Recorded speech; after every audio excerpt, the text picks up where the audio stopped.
I was taken aback and my voice revealed my shock and anxiety when I heard about the cancellation.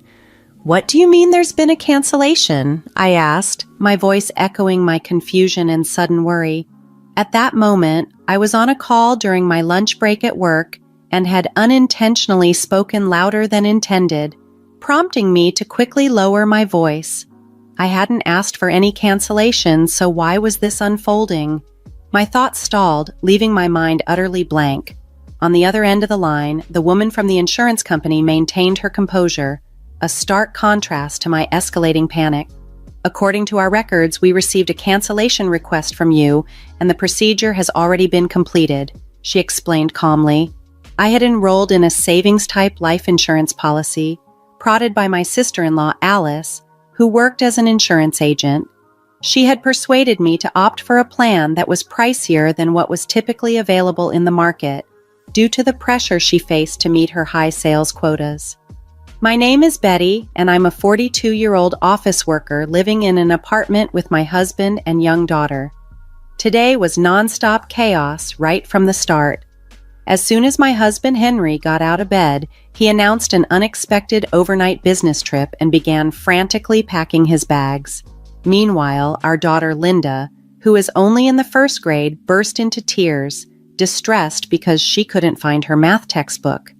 Linda needs a lot of help due to her young age, and her struggles only added to the day's turmoil. Amidst all this, I wished Henry would organize his belongings himself, rather than adding to the confusion by asking where his travel bag was or the location of his new socks. This year has been particularly challenging with Henry, and thoughts of divorce have been haunting me more frequently.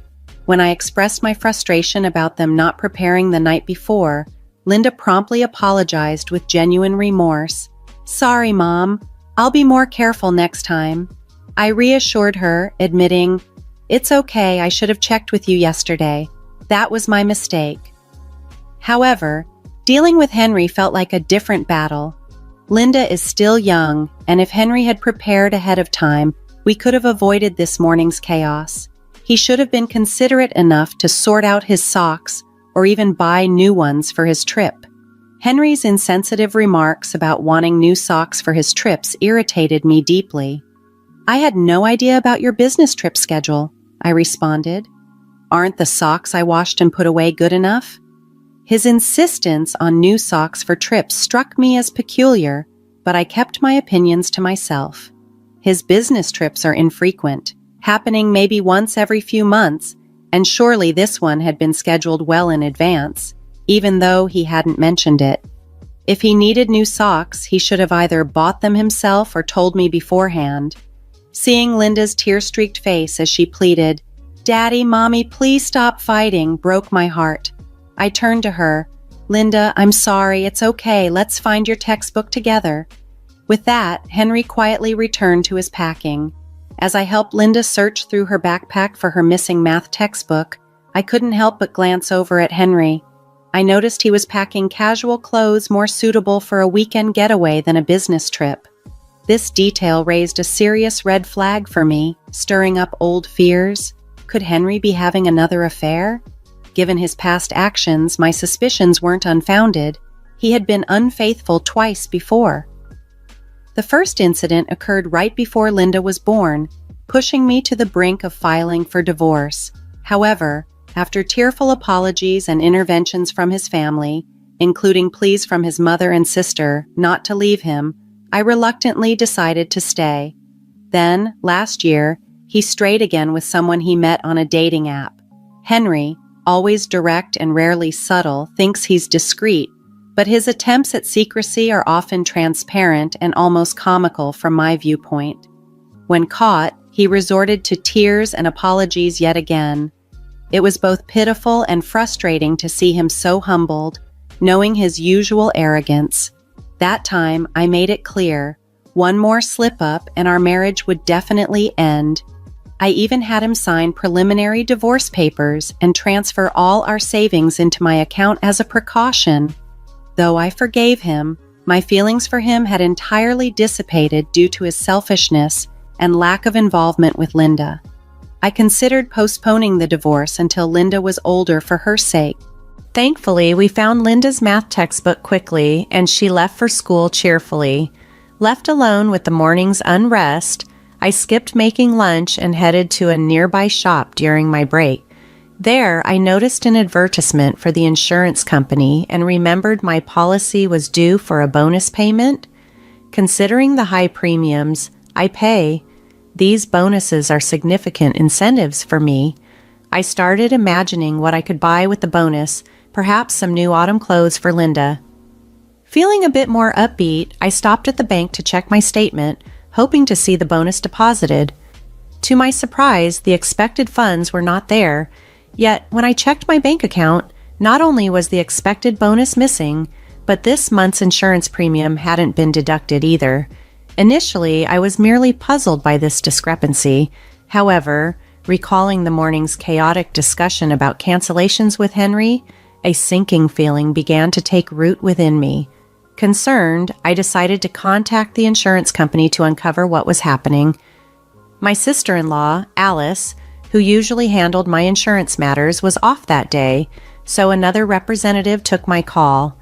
That's when the cancellation confusion came to light. The representative informed me that a cancellation payment had been processed, but I hadn't seen any funds in my account.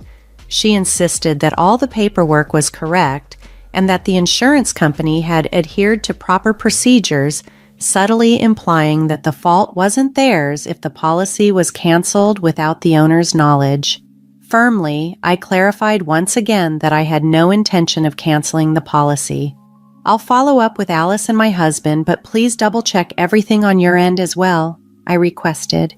After making my point clear, I ended the call. Before I knew it, my lunch break was nearly over, and I realized I had neither the time nor the appetite to eat the lunch I had bought, as other concerns weighed heavily on my mind. Feeling the need to address this issue promptly, I informed my boss that I had to leave early and quickly wrapped up my remaining tasks.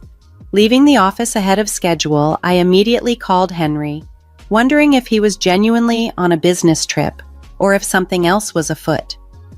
"Betty, why are you calling? I'm at work," Henry answered after a few rings, his voice tinged with irritation. However, in the background, I could hear lively music, casting doubt on his claim of being at work. "It's absurd that you think you can avoid getting caught," I said, my frustration evident. "Sorry to bother you, but my life insurance was canceled without my knowledge, and there's no record of any cancellation payment. Do you know anything about this? I'm considering contacting the police as it might be a scam." "Ha! Calling the police?" Henry replied, then confessed, "It was me." I had suspected that Henry and Alice might have been involved in this somehow. When I hinted at getting the authorities involved, Henry quickly confessed, clearly caught off guard. Although I had suspected him, my frustration now erupted. "So it was you? Where's the cancellation payment then?" I demanded. "I used it to help Mom out," Henry replied nonchalantly. "Help out? Did something happen to your mother that she suddenly needed money?" "No, she just mentioned she wanted to go on a family trip for once." "A trip?" I was utterly stunned by his audacious response. "You canceled my life insurance to fund a trip? Was the business shirt just a cover?" "Yeah, I'm the beneficiary, so you can't complain, right? We're staying at a luxurious hotel. I'm in the lobby right now, and you wouldn't believe the size of the chandelier here." Henry seemed to think it was acceptable since he had been caught, even bragging about the details as if to impress me. "What's with this attitude?" I countered, infuriated. "I have plenty of complaints. Why would you cancel the insurance without telling me? I've been paying those premiums out of my salary. You should be able to cover your trip expenses." "Ah, it's so annoying," Henry replied dismissively. "But it's the money I get if something happens to you, right? So it's my money. You're healthy and not in any danger, so we can just start paying the premiums again." I was dumbfounded by Henry's flawed reasoning. "But the terms change as you get older, and the premiums increase. Do you not understand that?" "Well, I'm not the one paying for it," he said. Henry's careless disregard only added to my frustration. "Do your parents know about this? That you canceled my life insurance without telling me?" Didn't your father say anything? And Alice is involved in this too, right? You and Alice forged my signature, didn't you? Yeah, Mom and Dad were actually happy about it, he admitted, as if that justified his actions. They thought it was a good idea. It's your fault for controlling all our money. I just wanted to have fun for once, Henry argued as if the situation was trivial. It's no big deal. We're on a family trip and everyone's happy. That family includes your parents and Alice, right? Why aren't Linda and I included? Aren't family too? I asked, my voice tinged with hurt and disbelief. Insurance is meant for emergencies, Henry. Shouldn't you have discussed using it for a trip with me first? But you knew I would say no. You and Linda are always together. It's fine for me to spend time with my real family once in a while, he retorted. Plus, Alice was planning to sign you up for a new life insurance policy, so it's a win-win. I can't believe you're not embarrassed by these excuses, almost like a child who didn't tell because he knew I'd object. That's exactly why you didn't tell me. You knew I'd be upset. It's so frustrating. If you're going to keep complaining, maybe I should just get a divorce. Henry continued, his tone unusually bold, perhaps bolstered by being at a tourist spot. Understood, I replied sharply before hanging up. Be prepared. I'm going to make sure Henry and his family face the consequences, I muttered to myself, my patience finally snapping. Henry had taken my forgiveness for granted too many times, despite my threats of divorce. I had once thought my in-laws were decent people. Even though Alice had pressured me into an expensive life insurance policy, I believed she wasn't acting with malice, but decent people don't secretly cancel their daughter-in-law's life insurance to fund personal pleasures. Like husband, like family, I thought grimly. I was done with all of them. I went straight to visit the lawyer, clutching the divorce papers Henry had filled out earlier, as if they were a talisman. I filed for divorce immediately. Afterward, I picked up Linda from after-school care. On our way home, I gently explained the situation to her. She was initially surprised, but I reassured her, emphasizing that our well-being was my top priority. Linda seemed to grasp the situation after I took the time to explain everything in detail. Once we arrived home, she asked, "So, Daddy isn't coming home anymore?" "He won't be home tonight because he's staying somewhere else.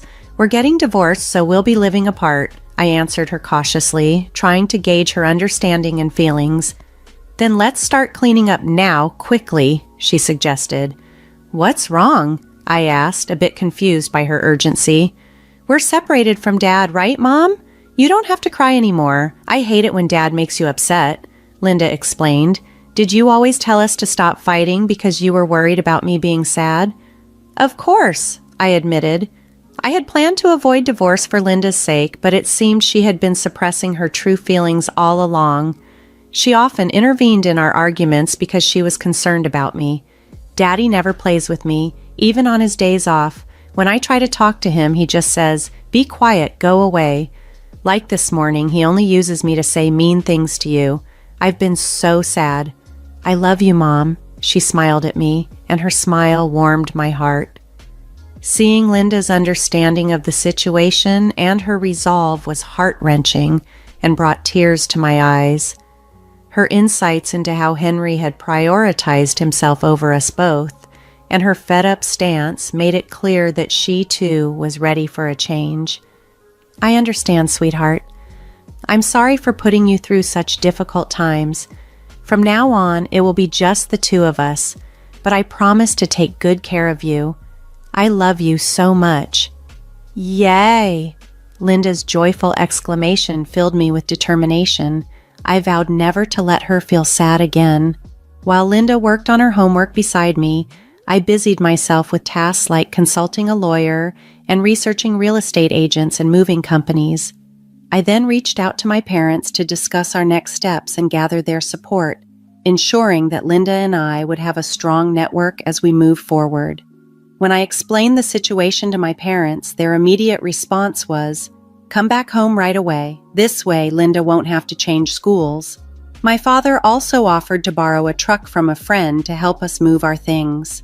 The next morning, I informed the landlord, the school, and the families in Linda's commuting group that we would be relocating to my parents' house, briefly explaining the circumstances. I planned to handle the school's detailed paperwork later and called my workplace to request a day off for the next day. I wanted to complete most of the preparations before Henry returned. By the time Henry got back the next day, my parents had arrived and we swiftly moved our belongings to their home. Everything was settled except for Henry's things, which were still in the apartment. I left a note that read, "We are divorced, we are strangers now," and exited the apartment. I imagined Henry's shock at finding us gone and felt a wave of relief and satisfaction. The smooth execution of this divorce was thanks to the experience gained during Henry's previous affair. I had warned him then, "Next time there will be no discussion. We're getting divorced." We had agreed that I would retain custody and all marital assets. With that in mind, Linda and I began our new life at my parents' home. Later, my frantic mother-in-law called. She must have reached out because I had blocked Henry's number. Knowing Henry's tendency to cry easily despite his usual bravado, I pictured him probably sobbing away.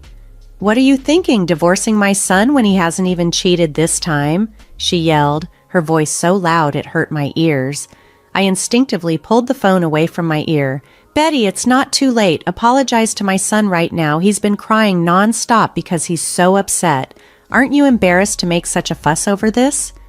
"Apologize? Me? Why?" I was so taken aback by her words that I blurted out, "Who are you, eh?" My mother-in-law clearly didn't expect such a response from me, and her words suddenly stopped. My own sharp response surprised me. "Well, yes, it's me, your mother-in-law. Come on, Betty, what's wrong with you? You're not losing your mind, are you? You're still young." "No, I only have one mother. Are you some kind of scam artist?" I replied, half jokingly yet pointedly, not providing her with the acknowledgement she expected. Given that we were now divorced and effectively strangers, and considering their past actions like canceling my life insurance without my permission, I saw no reason to engage in a serious conversation. It seemed fitting to maintain a somewhat detached demeanor. "Don't joke around, Betty. If you're going to act like this, we have our own ways of dealing with things," she warned, her voice seething with anger. "And what exactly can you do?" I countered, skepticism threading through my words. "We agreed that if there was another issue, I'd get a divorce immediately. And Henry himself told me over the phone that he wanted a divorce." My firm stance made her pause, and I seized the opportunity to press further. "If you wanted to go on a trip, you should have consulted me first. Instead, you committed a crime. Unauthorized cancellation of life insurance can be considered forgery, punishable by imprisonment. I'm ready to pursue this thoroughly." I knew of no financial troubles in Henry's family, so their actions struck me as not just impulsive but reckless, and that was precisely why I couldn't let it slide. "Wait a minute, we can't be criminals. Please, I'm sorry, let's talk," she stammered, the mention of possible imprisonment causing a sudden shift in her tone, but it was too late for apologies or discussions. I hung up the phone and blocked my in-laws' numbers, distancing myself from any further toxic interactions. This decisive break marked a new chapter for Linda and me, one where we could seek peace and stability away from past upheavals. Later, I found out that Henry was so shocked by the divorce that he quit his job and withdrew from social activities, effectively becoming a recluse. As for the life insurance debacle, we managed to resolve it through an out-of-court settlement designed specifically for such insurance disputes. My sister-in-law ended up being dismissed from the insurance company, which even made minor headlines. The actions of my in-laws turned them into the subject of neighborhood gossip, and they faced criticism from relatives over their poor judgment and disgraceful actions, leading to their social isolation. With both Henry and my sister-in-law out of work, they appeared to be facing financial struggles. Meanwhile, Linda and I were relishing a happy and liberated life at my parents' home. Despite the challenges the situation had posed for my daughter, I was committed to providing her with all the love and care she deserves. In this new chapter of our lives, we found peace and stability, supported by the love of my parents, and we were gradually rebuilding our lives, free from the past turmoil.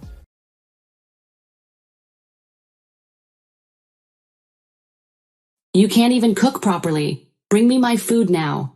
My husband stormed into the kitchen, his brow furrowed when he saw the unfinished dishes. You're driving Mom crazy with your carelessness. At that moment, a stack of plates toppled off the table, crashing to the floor in a shower of shards. My husband's face remained calm. This is your fault. You shouldn't have stacked them like that, he declared, then turned and walked out of the kitchen. Hearing the sound of breaking dishes, my father-in-law rushed in. Are you okay? He asked with concern. His eyes met mine, and he fell silent, stunned by what he saw. I'm going to ask my wife what's going on here. You should come too, he said in a low, unfamiliar voice that sent a chill down my spine. My name is Helen Davis, and I am 32 years old. I have been married to my husband, Arlo, who is 3 years older than me, for almost a year now. Before we got married, I was an outpatient nurse at a small pediatric clinic, but I recently moved to a general hospital in the same city to improve my skills. 1 year of marriage still qualifies us as newlyweds, I think, but we've been living with my mother-in-law since the day we got married.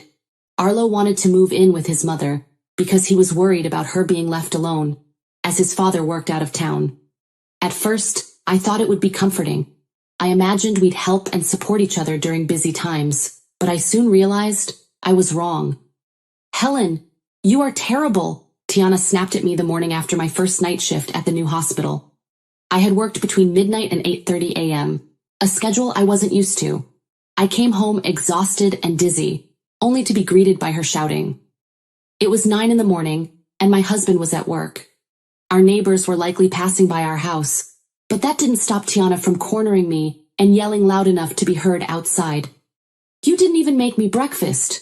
What are you thinking? She accused. What breakfast? I asked, confused. I prepared breakfast last night before going to work. Did Arlo eat it all? Even after I pointed this out, she didn't stop. I rubbed my sleepy eyes, deciding to make breakfast for her again. You're so inflexible and exhausting, she huffed as I set the food in front of her. She didn't even thank me. Instead, she took one bite and complained, It's too salty. I tried to ignore her and turned to leave the room to get some rest, but my mother-in-law stopped me again. Hey, Helen, where are you going? You still have dishes to clean up, she demanded. I'm sorry, Tiana, I replied, struggling to stay polite. I just finished my shift. Could you please wash them? Huh? What are you talking about? Cleaning up is part of cooking, isn't it? I left the cleaning and laundry for you to do. So if you're going to take a break, can you take care of those things first? My mother-in-law concluded. Well, it'll have to wait until I get some rest, I said, desperate for sleep. What do you mean? You're Arlo's wife, right? And you don't have a child to keep you busy. So, I realized she wasn't going to let me rest. Exhausted, I hoisted myself up and did the chores she demanded. Recently, she'd been dropping hints like, when you have a child, leave the housework to me, making it clear she wanted grandchildren.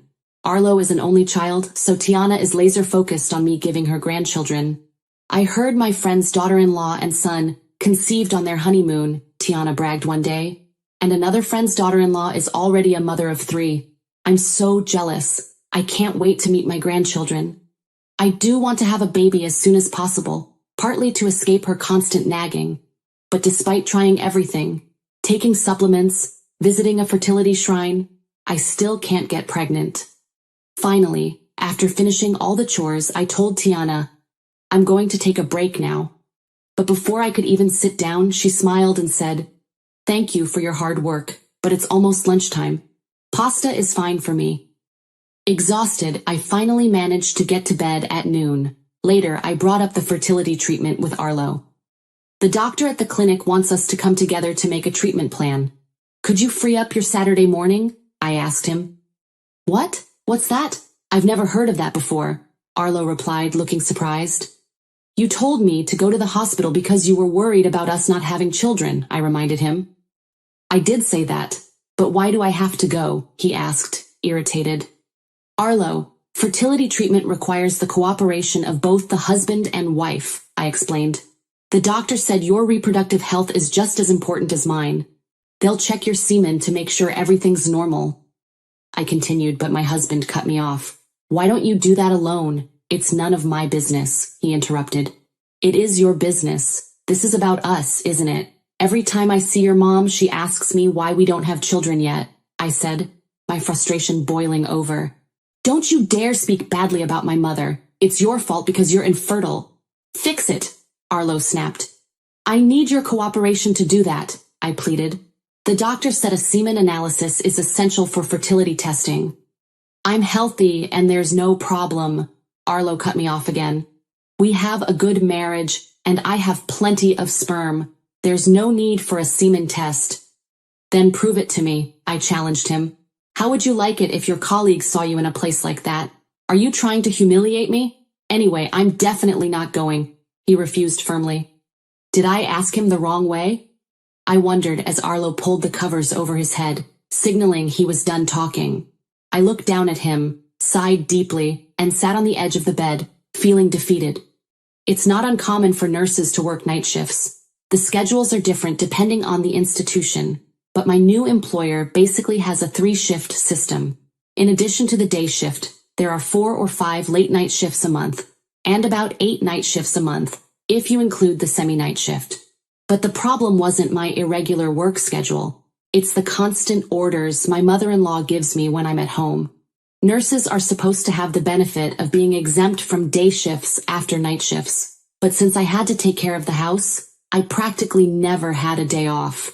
If I had known this is what it would be like, I never would have changed jobs. Lately, my mother-in-law's criticism had been getting worse and worse. It's hard to believe, considering how she acts now. But when we first got married, she never pressured me or expected me to do housework. I can't help but wonder if things changed because of my fertility issues.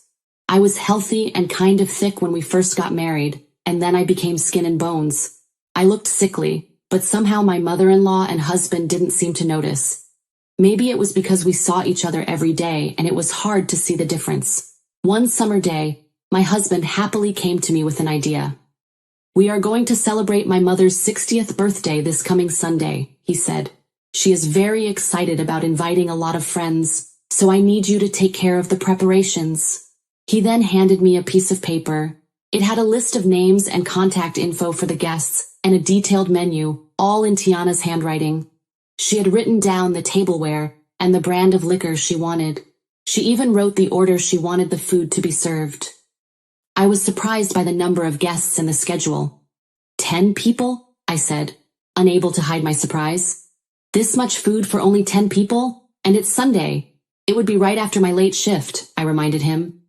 My mother said that day was good for her, Arlo replied. You'll be fine. You're always up till past noon anyway. The celebration is at noon, so it won't be an issue, he said calmly before leaving the room, leaving me stunned. I didn't think either of them would help me. I was certain they wouldn't. It was the morning of my mother-in-law's 60th birthday celebration as usual. I came home from a late-night shift, feeling woozy, and did what my mother-in-law asked me to do. I had done the laundry and cleaning last night, which was good, but my husband ate some of the food that I had bought in advance, so I had to go shopping again. Thanks to him, before I could start cooking the main course, the guests started arriving at the house one after another. While my well-dressed mother-in-law showed the guests around, I hurriedly prepared drinks, some dishes, and glasses. While they were enjoying those, I tried to get the main course ready in time. I was already running out of time, but I kept working hard to get everything ready. But making up the time wasn't easy. What are you doing, Helen? You're late, my husband shouted, probably at his mom's request, just as I was about to finish the all-important main course. My husband stomped into the kitchen, his brow furrowing when he saw the unfinished dish. You can't even prep the food right. Bring me the food now. You're making Mom mad. My husband swore and left the kitchen with an extra bottle of wine. At that moment, some of the plates that had been stacked on top of each other collapsed and fell off the kitchen table, shattering into pieces. I was terrified because they were my mother-in-law's favorite plates. My husband's face was calm. That's your fault. You shouldn't have stacked them up like that. That was all he said. Then he left the kitchen. Of course, he didn't even try to help me. I crouched down on the floor and silently began to clean up the broken dishes. I hated it. Why do I always have to be the one to do everything? I muttered to myself. What's wrong? I heard a gentle voice. I turned around, surprised to see Douglas, my father-in-law, standing at the kitchen door with a large package. Apparently, he had heard the sound of broken dishes. "Are you hurt?" he asked. His genuine concern made me want to cry. Come to think of it, it had been a long time since I heard such kind words from someone in this house. After all, I had not seen Douglas since New Year's Day. He came over to my side of the table and helped me gather the shattered dishes. Then he looked in amazement at all the food and dishes laid out in the kitchen. "Wow, did you do all this yourself, Helen?" he asked, looking around as if searching for someone who might have helped me. But nobody was there.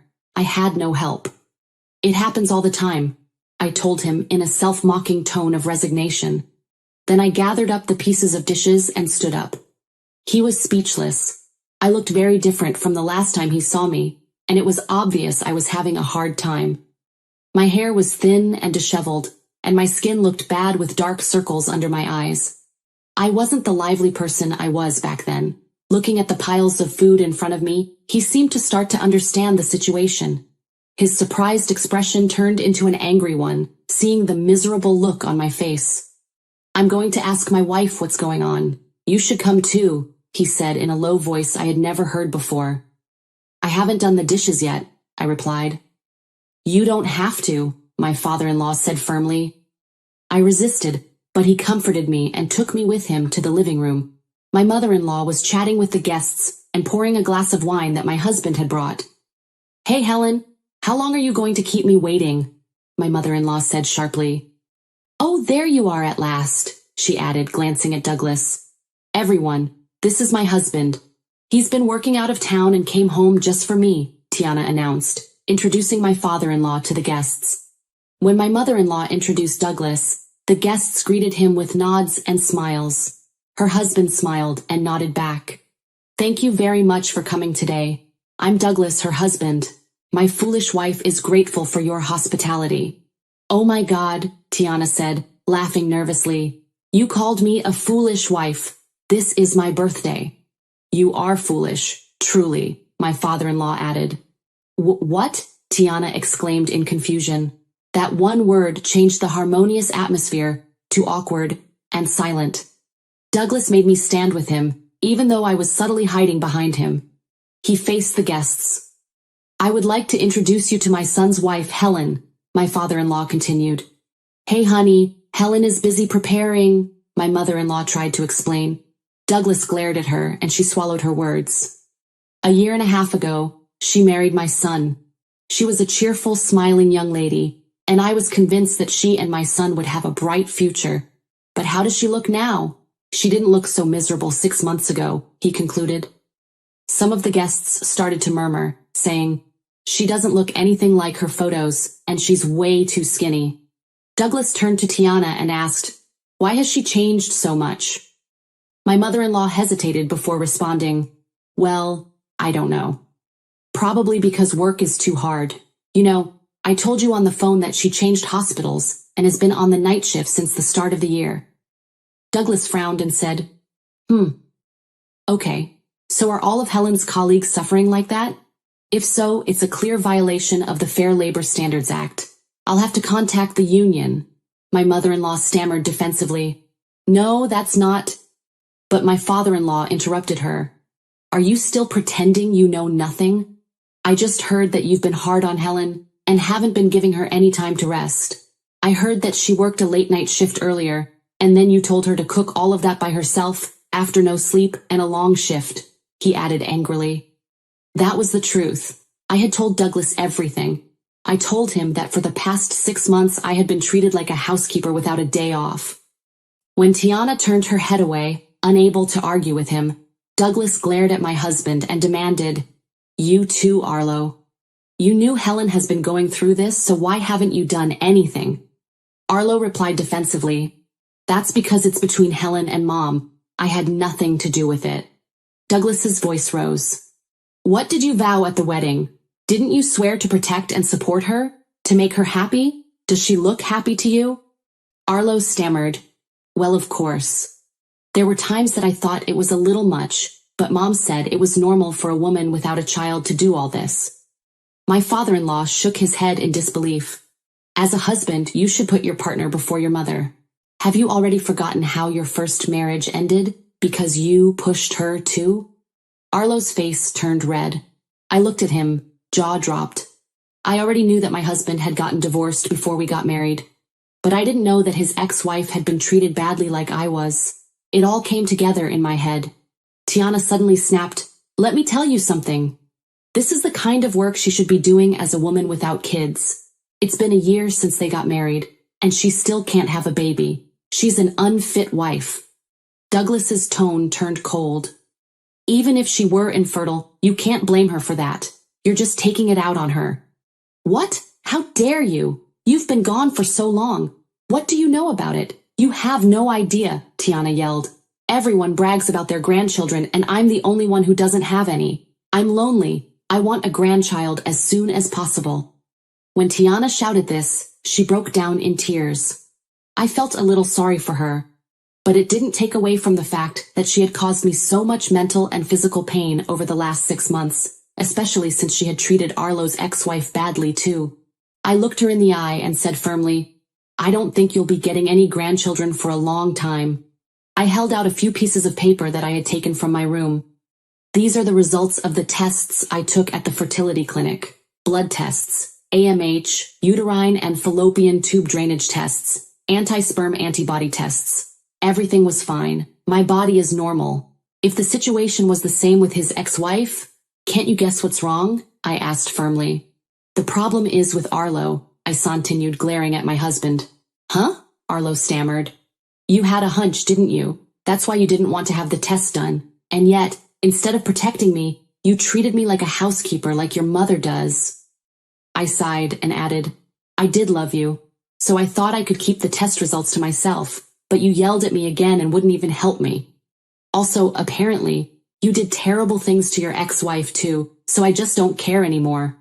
Wait a minute," my husband begged. "It's not true. I can't be infertile, right?" "Well, why don't you get a proper examination?" I shot back. "But regardless of the results, it's not important to me anymore." With that last comment, I turned my back on my husband, who kept shouting excuses, and my sobbing mother-in-law, and I left the living room. Just before I closed the door, I heard the faint sound of the guests leaving. Later, my husband and I officially divorced through an attorney. My husband was very insistent, but thanks to Douglas's recording of our conversation that day, it was proven that I had been emotionally abused by him and Tiana over a 6-month period.